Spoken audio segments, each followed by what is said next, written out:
come back for the second. India have won the test match.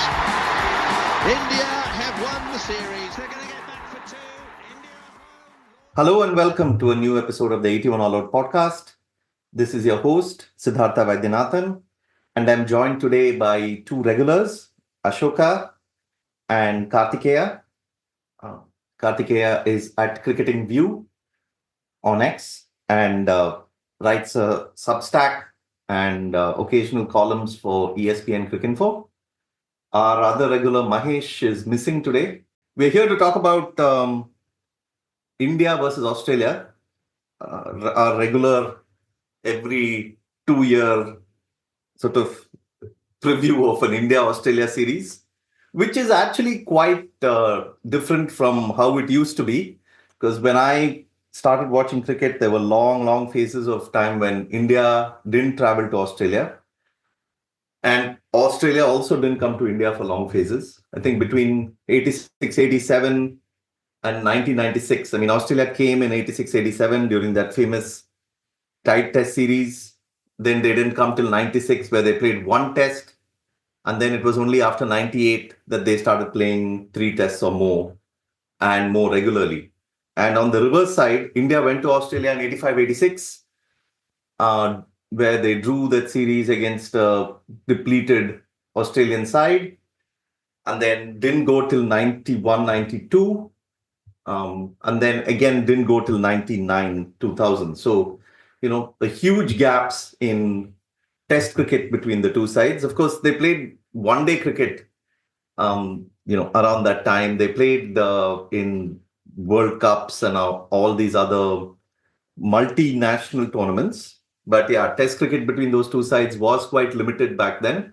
Of course, things got far more regular after 98 and is like now we are now in the peak, I think, where now we're getting 5 tests. Of course, there was 5 tests in 91, 92 as well, but now we're regularly getting 4 or 5 tests. The teams are playing far more regularly, and also the peak because both the teams have been so good. I mean, both the teams have been 2 of the best sides to play the game. India, in the Indian side, one of the best Indian sides to play the game. I mean, not one of, arguably the best Indian side to play the game, and Australian side, arguably the best Australian side to play the game. So yeah, let's talk about big picture thoughts. India, Australia, the sort of rivalry build up.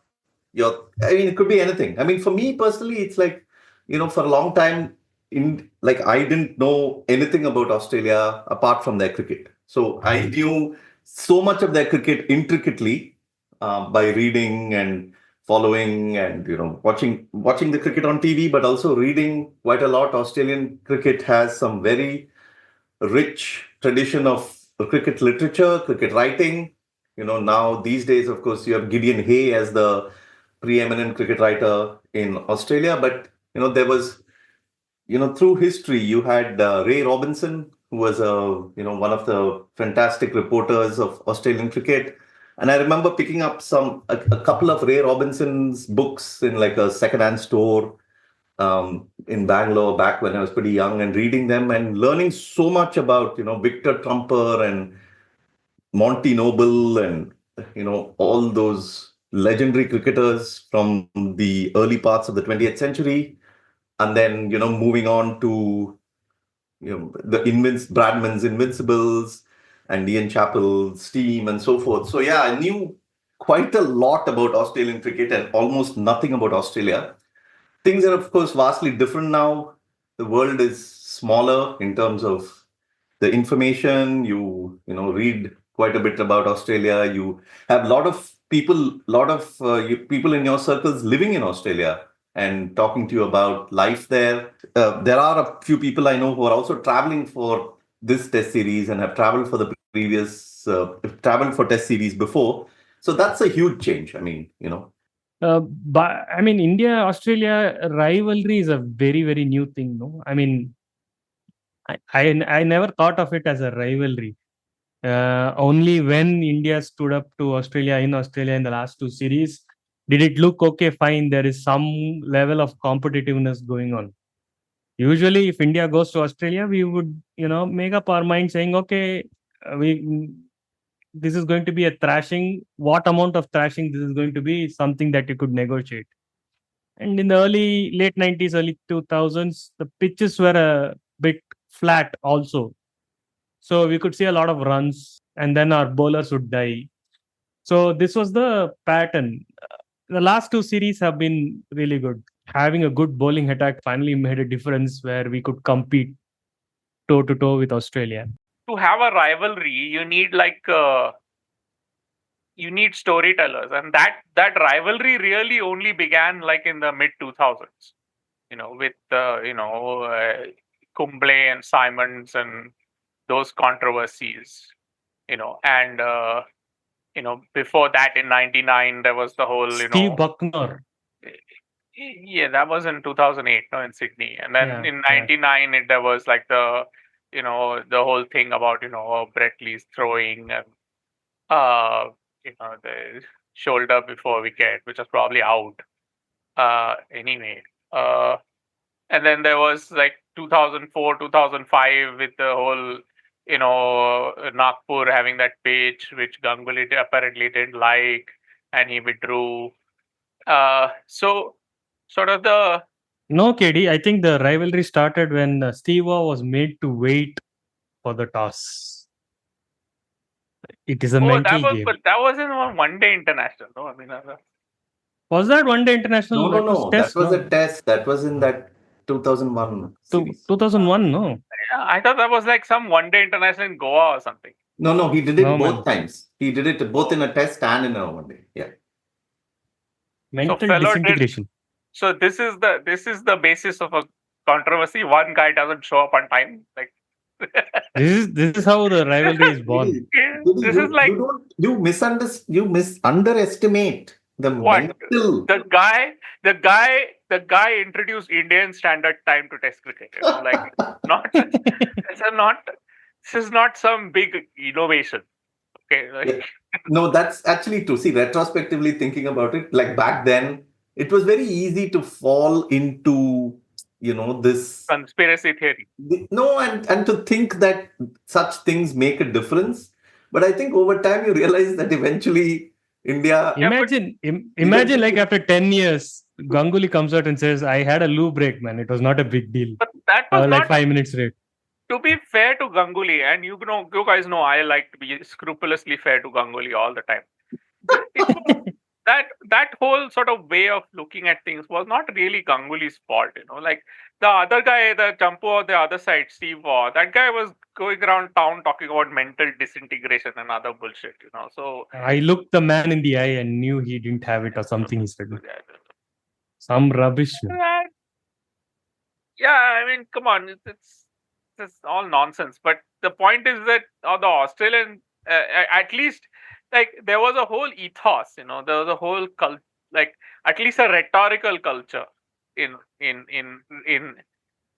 some parts of Australia, with and I think part of it was sort of motivated by the Murdoch press, with Malcolm Conn and all those people who used to at that time they had a huge bandwidth, like they could rake up stuff because cable TV was really big at that time.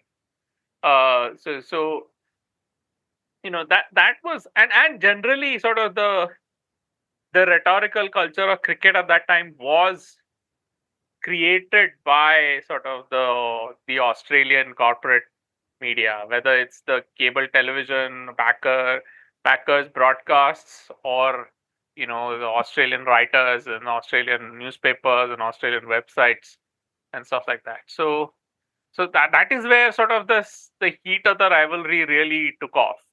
But the tragedy is that since that rivalry really heated up, like with Monkeygate and all, you had the IPL. So all of these players are really good friends and they play with each other some of the year and against each other some of the year. And the series are also happening a lot more frequently. So it's a little hard to turn Pat Cummins into a monster when 6 months ago the people of Hyderabad were dancing on the street singing his praises. Like so it's No, like they don't do it, man. The players Forget themselves that. don't do it. Then yeah, but when it was much easier to turn McGrath into a monster, right? And Yeah. like, so Ponting into a monster. yeah, Ponting. Yeah, I think some of it is deserved, but none of it early is Ponting was a come on. little bit, too aggressive. Yeah, come on, he is not, man. Come on, everybody is competitive. You don't get to be a test player unless you're competitive. It's very hard. Like no, but Kartikeya, in some ways, as frivolous and ridiculous as it may be, all these things add to the rivalry. No, like for instance, for instance, I'm saying India, New Zealand, India, Sri Lanka, they are very different in terms of how we talk about them.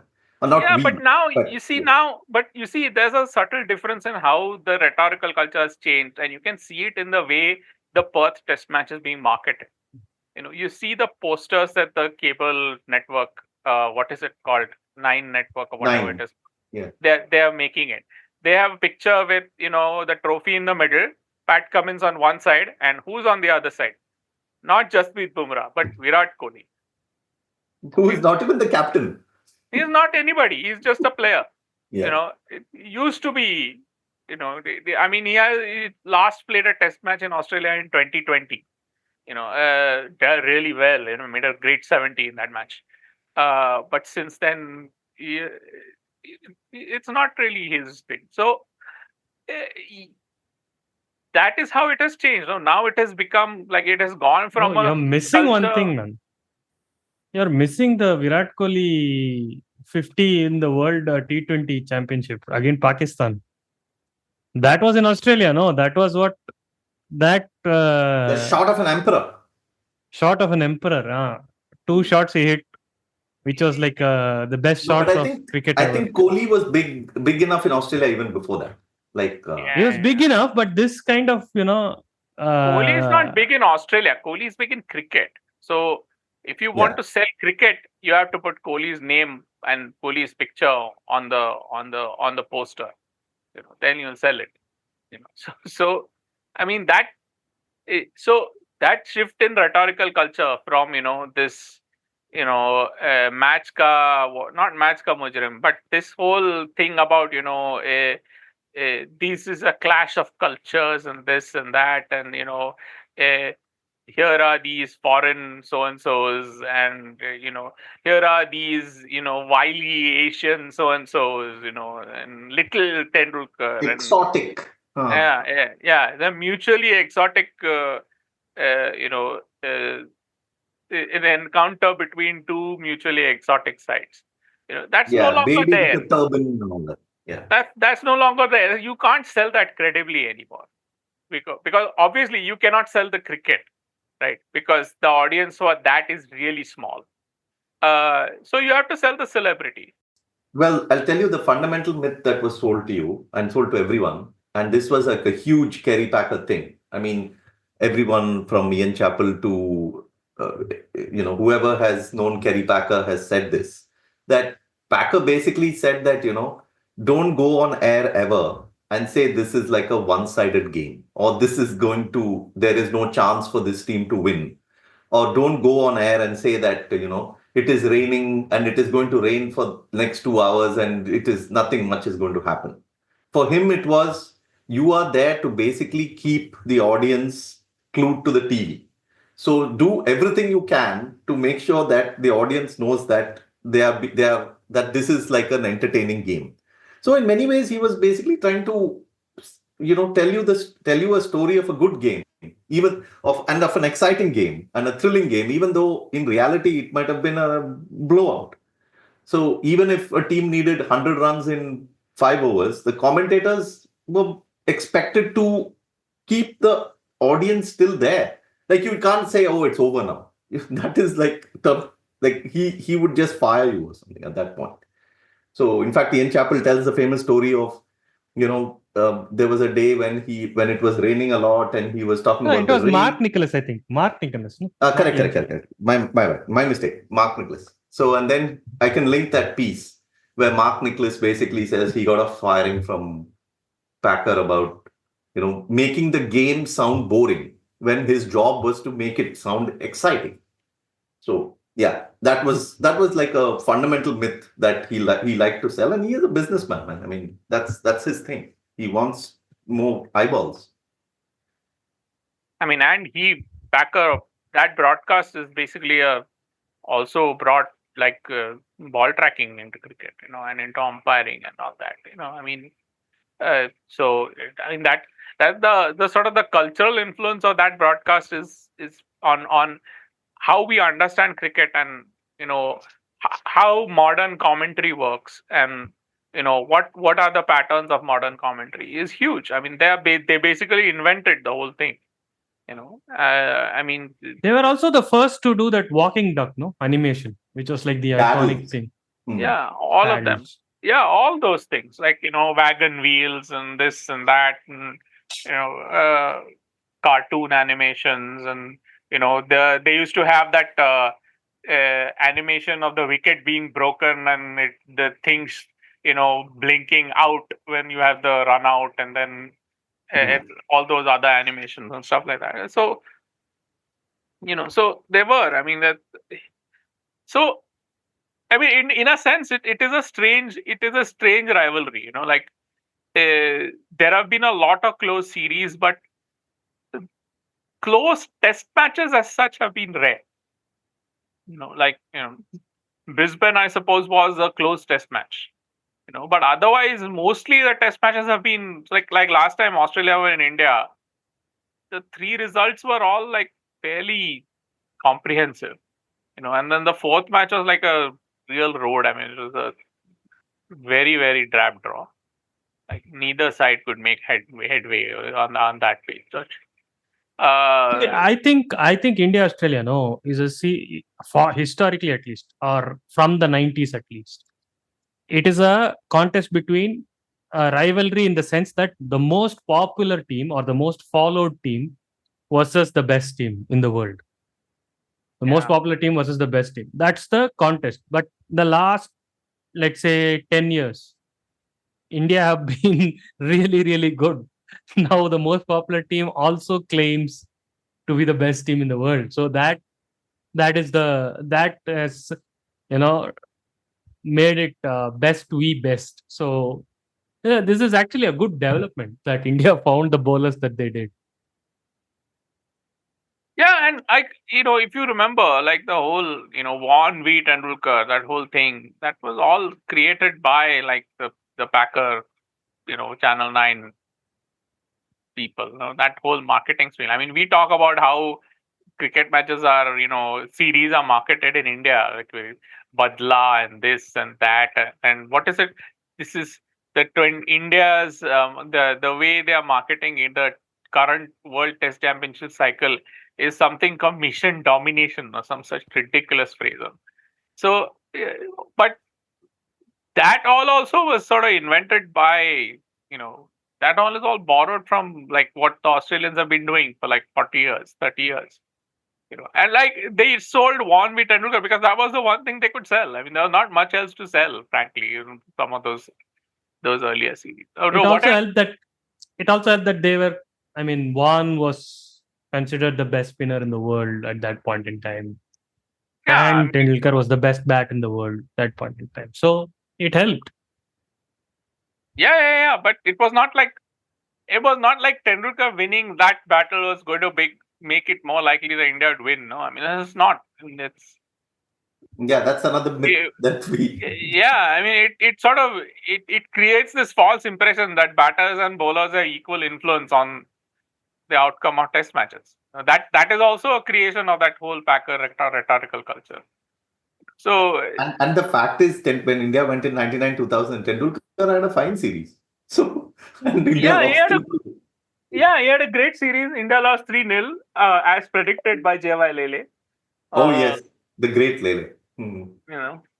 And there was like the Sunil Gavaskar got to do his usual bout of nationalistic pride and this and that, and so I'm sure like Packer encouraged that also. I mean that it's not like he's doing it in some he's not doing it because it's some kind of rebellion from him. He's also part of the show, no? I mean, Actually, the Sachin point is very interesting because I remember a lot of articles back then about how, the Australians take to Tendulkar because of his humility and because Australians like humility in greatness and all. Ganta. Now they are saying Australians take to Kohli because of Yeah. his ferocious spirit. What the hell, dude? Exactly.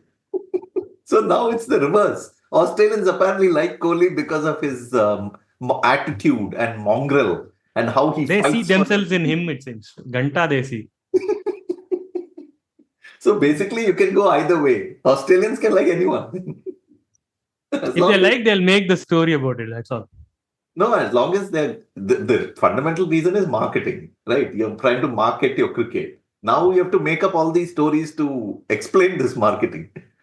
there was a great deal of resonance among white collar Indians of that generation with the whole, management spiel of, Buchanan and Waugh and, disintegration and professionalism and purpose and the whole, shebang, all that psychobabble. They really bought in. They really, I mean, the great mythology about that Australian team was that they got people to believe that they became as good as they were because they just wanted to be that good, and not that they were damn good players and they had two all-time great bowlers, and that made all of them look really good because nobody else had two all-time great bowlers. I mean, look, Justin Langer, Matthew Hayden, Damien Martin, all of them made their debuts against the West Indies in the 90s. All of them had really, really difficult debuts. I All think of Martin them, was South Africa, right? That famous game. yeah, probably. But he Yeah. also, I think, played against West Indies at some point in the 90s. Hmm. And all of them came back to the Australian side in the 2000s when the bowling attacks went away. And all of them flourished, and all of them struggled in England in 2005 when England played five bowlers. Okay, so there's this whole mythology built up about those guys, which was just really, you know, look, Ricky Ponting played 14 Test matches in India, averaged 26. Of those 14 Test matches, there were maybe two pitches, like both the Wankhede pitches in 2001 and 2004, which could be called turners in the same way that like the recent Wankhede pitch was a turner. And he averaged 26 in India, and that was like he got to play some of those tests without Kumble in the Indian side. So 2001, he played Nilesh Kulkarni and all. But he didn't stay long to play Nilesh Kulkarni. I think Harbhajan got him quickly. Yeah. Also, coming to the current captain, I mean, that's also why I think that generation whose myths were built on things like mental disintegration, tough Australians, never giving an inch. They suddenly see one guy coming and talking about climate change and being woke and all. I think they're like, No, who the I hell don't is think this guy? I don't think even that did it. You know what did it? Their own prototypical guy like David Warner, who goes and punches Joe Root, who's like the Australianist of Australian, dancing to Telugu songs on Instagram. That finally killed any macho, myth that comes out of Australia. You cannot have any more myths. That guy is dancing to Butta Bomma, man. What the hell? Australian culture died for this. Yeah. And on the other side, you have Cummins talking about climate change. That's all finished. Gone. I don't Kerry think that Packer turned in his grave. I don't think that really. I mean, I think that was. Look, I don't think Australian teams before Steve Waugh were like that.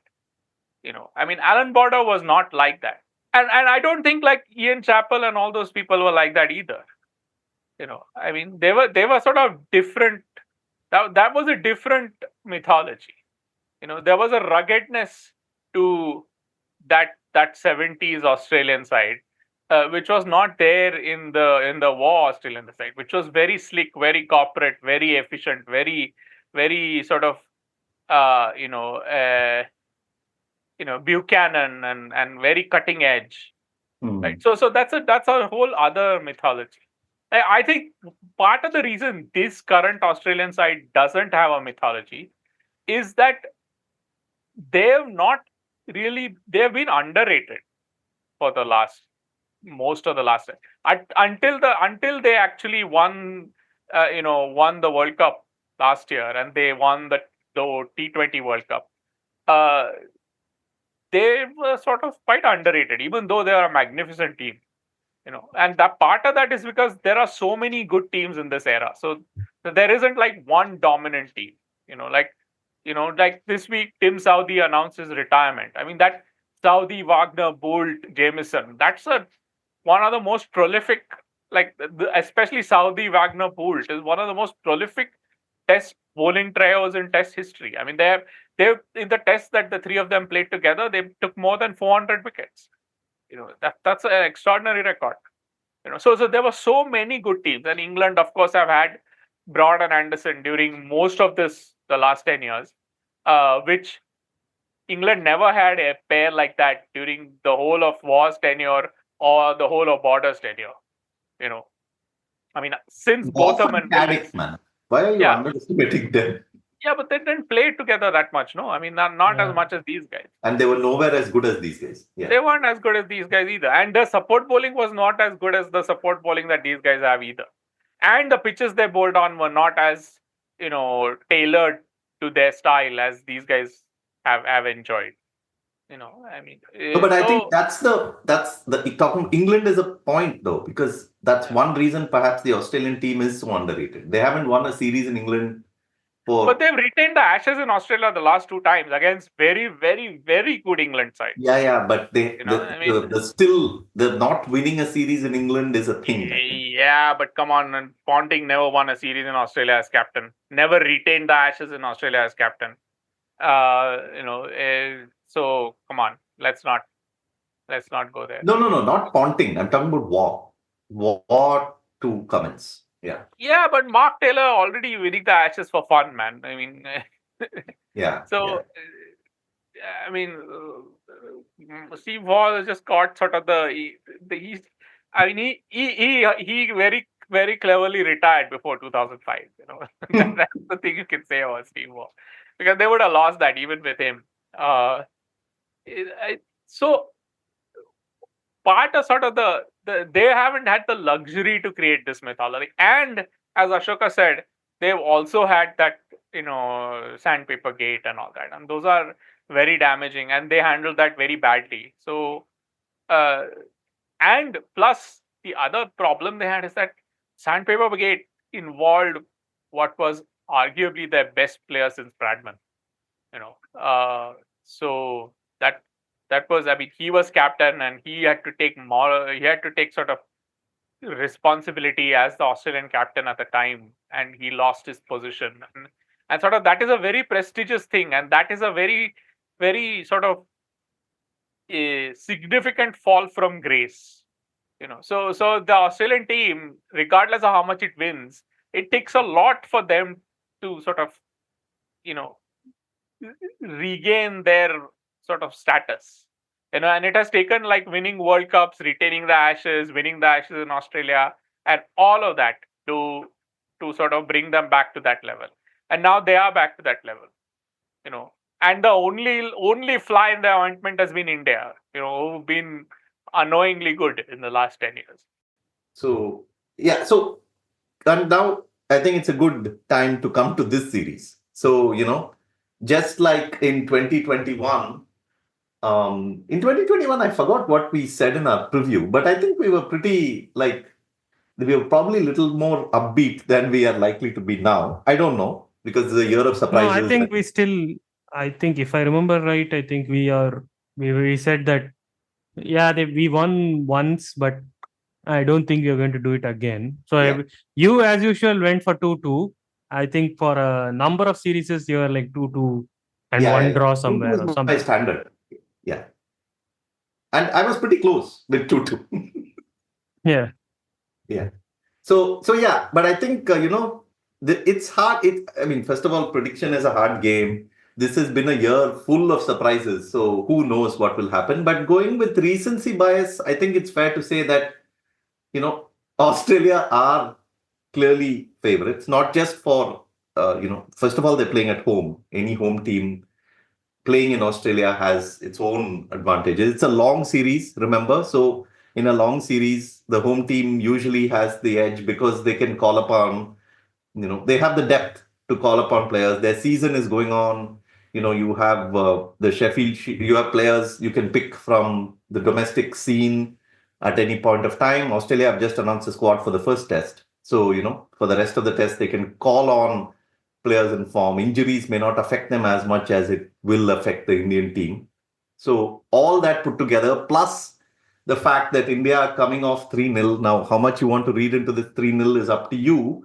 But I think the fact that what we have been talking about after the New Zealand series, a bit of aging, the core of Ashwin, Jadeja, Kohli, Rohit, all of them reaching a point where, probably closer to wrapping up their careers. So given all that, yeah, Australia definitely going with the edge. They have a bowling attack, which is perhaps their best bowling attack in a long time, maybe of all time.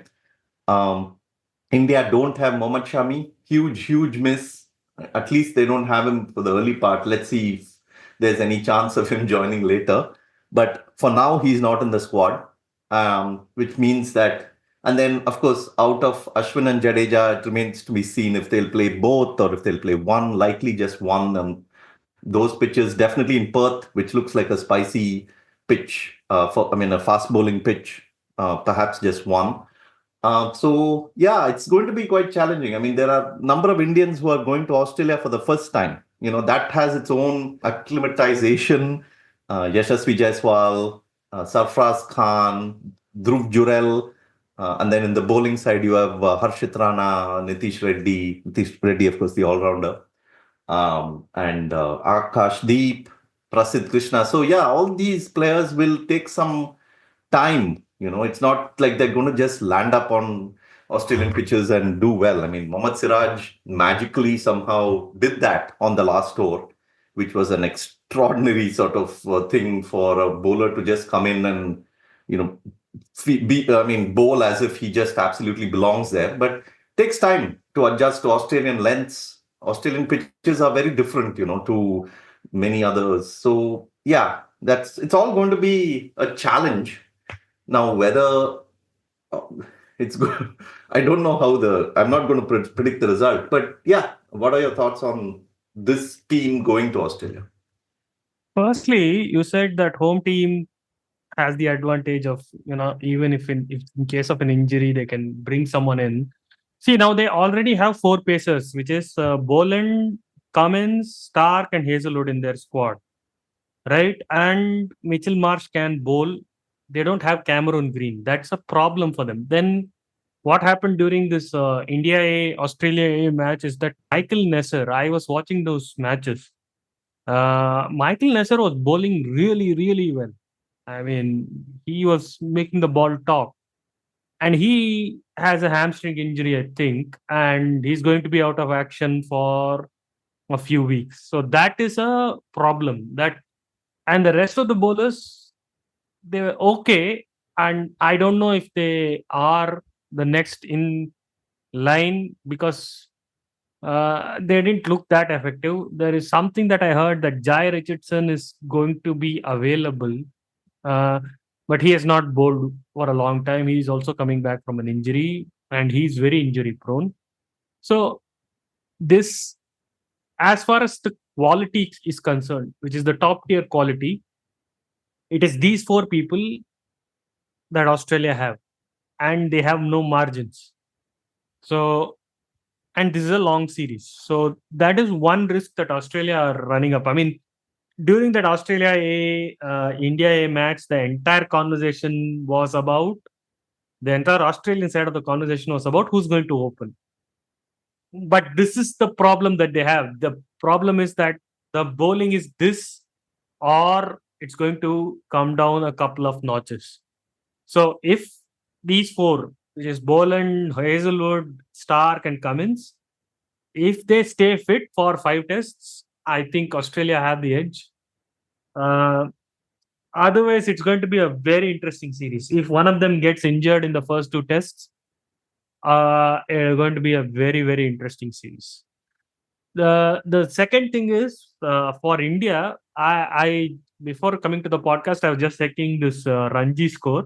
Apparently, Shami bowled 19 in the first innings and 20 odd in the second innings, man. And he has picked up like 7 wickets in that match. They actually won that match in a very narrow margin. Bengal did win that match. Shami bowled a lot. I think if you can bowl like 35-40 overs, he did concede a little bit of runs though, but that Shami has always conceded like 3 runs an over in his test career. He's not been like that economical bowler. So I think he can be part of the series, because if you see, there's a big gap between the first test and the second test, like 10 days gap. They have He can, they have a tour game as well in between. yeah, so he can come into the squad from the second test. So that is one good thing that I see. I think he will probably come into this test series. The But second, I mean, did you see the game? Because the little bit of video that I saw, he still seemed a bit, gingerly. It wasn't like the typical rhythmic. but he bowled 22 overs and he bowled 19 overs, man. He would not have bowled from half the run up. And there was the report from the Bengal captain, who is a far better judge of cricketing prowess than I am, and all Twitter commentators are, is that Shami bowled really well. And there was actually a national selector also. I think Ajay Ratra was there watching the match, I think. So I think maybe they will fly him in, is my thing. Not for the first test, or at least he'll be in consideration for the second or third test, which is a good thing for India. The second thing is, during the India A match, the problem that they have is like the fourth pacer. I think Akashdeep is going to play. Bumrah is going to play. Siraj, if he's fit, he's going to play. So these 3 people most certainly will play. If Siraj is not fit, then it makes it easier. But if Siraj is fit, the fourth pacer is where I think India will have an interesting problem to solve. Because from what I observed, Mukesh Kumar was like extremely sharp, man. Like very, very good. But is he in the squad? He is there in Australia. I don't know if he's in the squad. But they're going to play Prasidh Krishna. Prasidh is in the squad. And he was good, man. I mean, that guy was good. Prasidh was the second best bowler.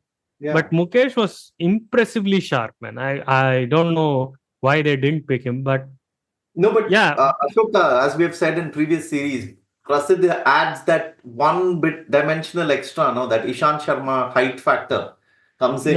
Yeah. I know why he's there.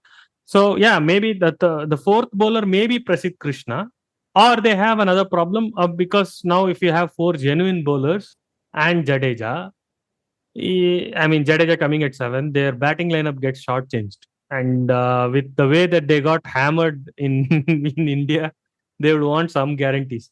I don't know how they're going to go. They're not going to want any guarantees. I'll be amazed if they hedge on that. They're going to play 4 fast bowlers. Yeah. I mean, the way they have a way to do that as well. They can do both by playing Nitish Reddy. They will play Pant and Jadeja in the top 7, and then there will be 4 fast bowlers. Yeah, either that or they can do. What I'm saying is, I'm not guessing on what they will do. I'm saying they have an option of playing Nitish Reddy, which means they will have batting till 8, and they will have 4 pace bowlers. Bowler, no, if he's not really a bowler, then why is he in the 2 squad, man? No, they think that he's good. No, he's not like a. I mean, it's one thing to be a bowler as good as Stuart Broad. It's another thing to be a bowler as good as Ben Stokes. Is he as good as Pandya? He has bowled like 450 overs in 42 innings in first class. Yeah, so he bowls what? That's like 10 overs per innings. Yeah. And he has 56 wickets in 23 tests. That's like 2 wickets per match at a 26 average. No, I think so let's let's let's not forget assume there's let's another. assume Let's not forget let's the other option, which uh, is also potential, is Washington Sundar. Because of his batting, there is an option. but then you where will you fit the fourth fast bowler? All reports that are coming out of Australia saying that they have relayed pitches to make it pace friendly. So why will India go with 3 pacers and 2 spinners? Okay. Look, if they play Washington Sundar, then Ashwin is basically done. That's Yeah. that's the message. Yeah. So you guys be careful what you wish for. No, if they play Washington Sundar, I don't think they're playing Jadeja as well. One of the two only will get to play, I guess. Yeah, which means that they're preferring not only Washington Sundar over Jadeja, they're also preferring him over Ashwin. Which Yeah. means Ashwin is number 3 in the pecking order. Yeah. Yeah. Anyway, I mean, all that we'll see how it goes. It looks like Perth looks pretty certain that it's 4 fast bowlers. So yeah, we'll see. I don't know. I think I'll do something which I should not really be doing, but I'll do it anyway. That's nothing new for you, Kerry. It's fine. Go for it. You will say batting is irrelevant. No, go ahead, say it. I think Prasidh Krishna is going to have a Tremlet-like series, and especially if he can stay fit, which is a big if. But that was also a big if with Tremlet. But if he can stay fit, then he's going to have a Tremlet-like series. And Tremlet in 2011 when they won in Australia. Yeah, 2010-11. Fast, very tall, hit the pitch hard, so etc. I think it's going to be close, especially if both sides stay fit. I mean, the thing is that, so here's the paradox, right? These teams have played each other so often, that everybody knows everything about everybody. It's like Pat Cummins has bowled so much to every Indian batter out there. Mitchell Starc has been bowling at Virat Kohli since 2014. Actually, even before that, I think he came to India in 2013. And Josh Hazelwood, same thing. They've bowled so often to these players now, so that they're not unknown quantities, and they're also not like they're not scary propositions either. So it all depends on whether India can have fit fast bowlers and enough of them. Because I can't see any of the pitches letting India play 2 spinners. I just can't. I mean, that the last time that kind of pitch was offered to India was like Sydney in 2019, and Australia got murdered on that. Rishabh Pant made 160, Pujara made 193, India made 600, and then it was a massacre. They got saved by the rain, but it was a utter massacre. Yeah, and Kuldeep got wickets also. Yeah, Kuldeep got a 5-wicket also. They're not going to do that. I just can't see it. I mean, it would be suicide for Australia to do that. I don't think they'll offer anything of the sort. So I think it's going to be all very fast, very spicy, unless the weather doesn't cooperate, and then the pitches flatten out into roads, which is not such a bad thing. I mean, there's most of the talk has been about who will open for India, who will open for Australia. But I think in Australia's case, most of the interest in that was because it was Steve Smith was going to do it, and then he said, well, he doesn't want to do it, or they don't want him to do it, and so there's all this 70 people came forward and claimed that they called Steve Smith and said, don't do it. And I think there were some 25 options that they were looking at for opening the batting. Yeah, I mean, everybody's uncle in Australia, and then ultimately it's there are 3 or 4 options. Like is usually the case, that Harris, McSweeney, and all that. I mean, and Bancroft. Even our Butta Bumrah decided to throw his hat and say, I am also willing to come back. Who? David Warner. Our guy, David Warner. I mean, and there's no future in Warner, man. Now, I mean, especially once he retired, I mean, they're not going to go back to it. Of course, they're not going to. I'm just Yeah. saying. The Anyway, one, so the thing with McSweeney that I noticed in the A side is that he's also actually very good, dude. He looks sorted. How sorted he man. will look He's against an test opener for Australia. He is going to be good. yeah. I mean, how sorted he looks in the series is another thing, but yeah, I mean, it's not a bad choice at all. That's a pretty good choice from at least from observation versus all these three guys like Prasidh bowled, Mukesh bowled. I think even our guy Nitish Saini also bowled, bowled, no? Saini bowled. So yeah, he's good, and he handled them nicely. So yeah, one other thing is the only thing worth mentioning is he didn't handle them opening the batting. I think he played 4 or 5 the entire both the matches. So opening might be a different deal altogether. But anyways, if they think that he's good, I'm going to just accept that. Yeah, I mean, I don't know. I have a feeling that we started out thinking that this is going to be a blowout, but the more I think about it, the more I think that especially if India can get their bowling ducks in a row, it's not going to be a blowout. No, I didn't think it would be a blowout when we lost 3-0 to New Zealand, man. For one evening, I thought, and only when that Virat Kohli run out happened, I was like losing my mind.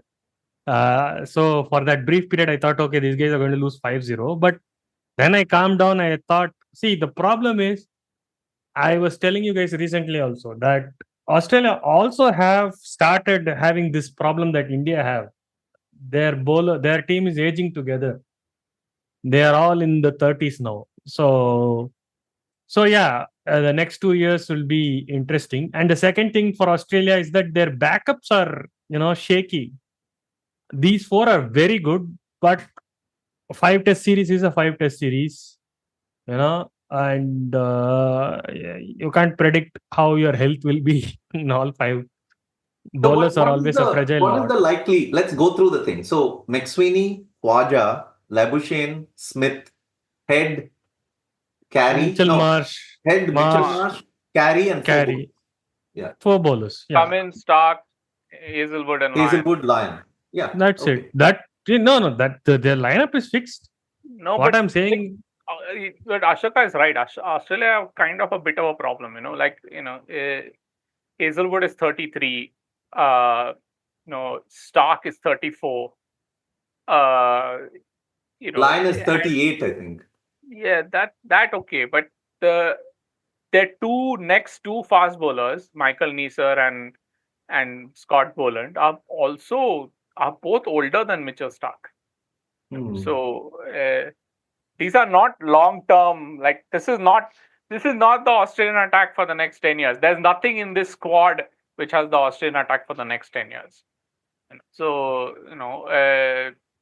there is a lot. They have problems, and essentially, they are going to. I mean, Pat Cummins, okay, 31. He might go on for another 4-5 years, but he won't be bowling with Stark and Hazelwood. Past the 25-26 Ashes, and even then, I mean, Hazelwood. Stark interestingly had a really good run in the 2023 Ashes. The whole bass bowling played into his hands. He got a lot of wickets. I think he got 24 wickets in 4 tests or something like that. So, and he missed the first through injury or something. But didn't he also concede a lot? Yeah, but he got his wickets very cheap. No, I mean, he had a good series. All of them against fast ball, all fast bowlers are going to concede a lot, except for Jasprit Bumrah. But so the thing is, they look very settled and they look very fit and all that, and they've been there forever, and it feels like, and it feels like they're. They are looked after so well that invariably when a big series comes along, they're all there. But 2023 Ashes, they were not all there. I mean, Hazelwood missed a match due to injury. Yeah, Stark missed a match due to injury. It's not a open and shut. It's not. I mean, they have they have age related problems as well. And their bigger problem is that Nathan Lyon is going to go at some point, and Australia, without a great spinner, Australia are not that good.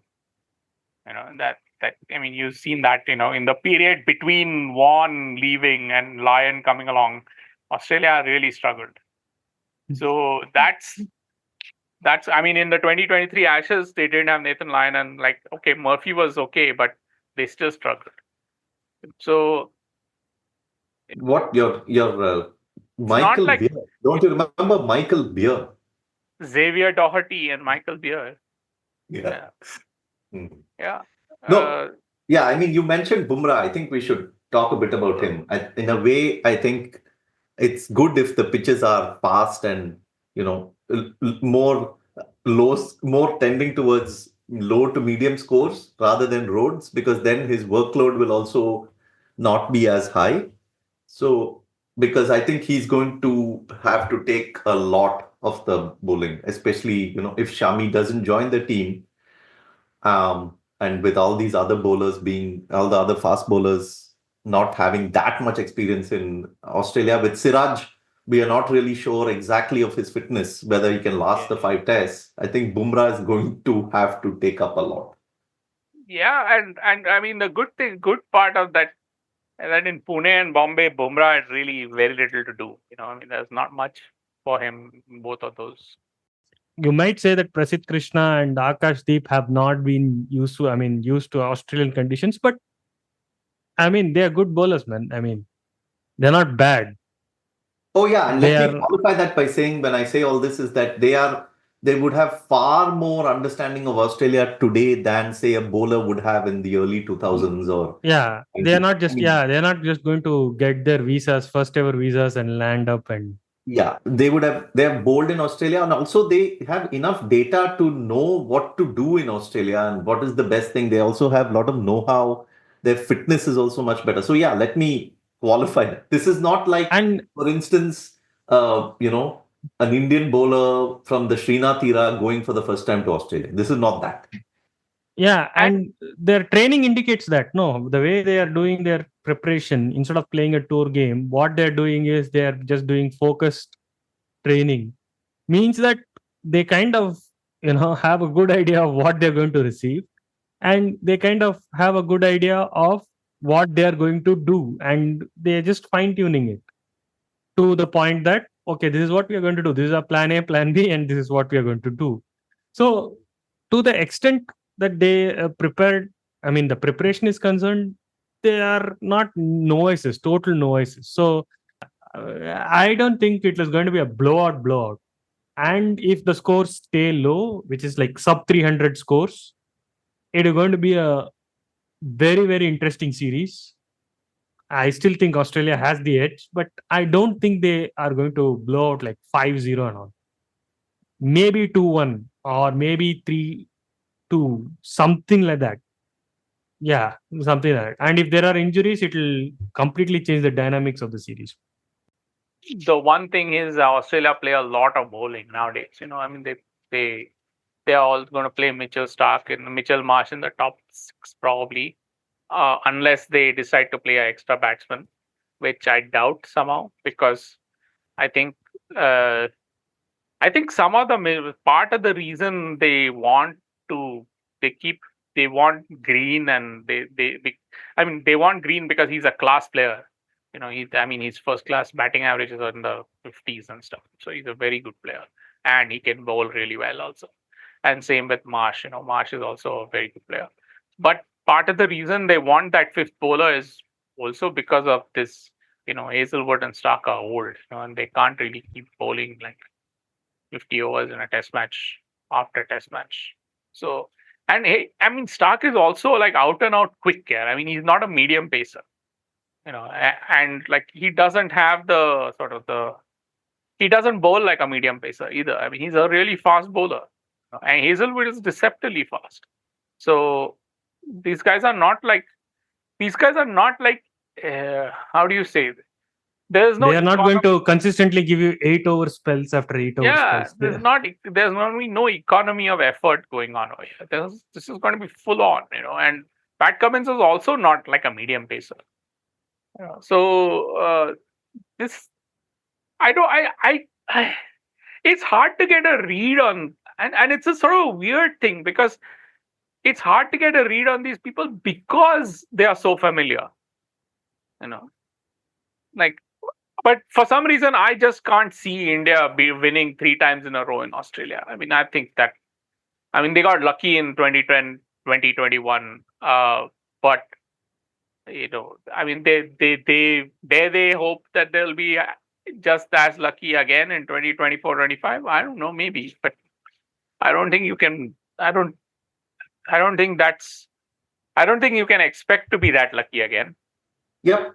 So, yeah, I think we've covered good ground. As I said, the previous series was something that we sort of spoke about in detail, right from the preview till the last test in Brisbane, the previous series in Australia, that is. So I'll link those podcasts, and you should probably listen to them to get an idea of our thoughts then and how we analyzed those games. We'll join you after the first test. As usual, India-Australia, always exciting to watch, a lot of things to talk about, a lot of just generally, the intensity tends to be high between these two teams, especially if the pitches are, bowler-friendly, then the matches are really good. Like I remember in 2018, the test match in Perth was a fantastic game. I mean, India lost that game, but what a high intensity contest And I that think was. Kohli played his greatest ever innings in that match. Oh, Kohli, yeah. 120, no? 123 magnificent something. innings. Mohammad Shami bowled like amazing in that match. Mohammad Shami had a great Second innings, Shami. Yeah. So that level of intensity, I remember. I mean, it's sort of really gripping cricket. Yeah. Let's hope for that. We'll join you again. 81allout.com is our website. Thank you so much to those who have been commenting on that website and sending us your feedback. 81allout at 81allout is our handle on X, and you can also pick up some of the books that we've republished. I'll give you 2 titles that are relevant to this series. One is, relevant to India, Australia. One is Cricket Beyond the Bazaar by Mike Coward, where he talks about the history of India-Australia relations, history of India-Australia cricket, how it all started, and he goes into details about the way back into the early 1900s, and he also focuses on Australia's visits to India in the 1980s. We spoke about Alan Border and that team, so there's a lot about that. And then there's from another era. There's a book called The Summer Game by Gideon Hay, one of Gideon Hay's magnificent works. And this is covering cricket in Australia in the 50s and 60s. So after Bradman retired, before Chappell came, there was this long 2-decade phase where Australian cricket was going through its own upheavals and transitions. And Hay writes really beautifully about that. So you can pick up those 2 books. I'll put links to them. It's always good to read about cricket in Australia and cricket in general before watching a series. It adds to the appreciation, builds the anticipation, and so forth. Thank you, Ashoka. Thank you, Kartikeya. We'll see you after the first test. Good night and take care. India have won the series. They're going to get back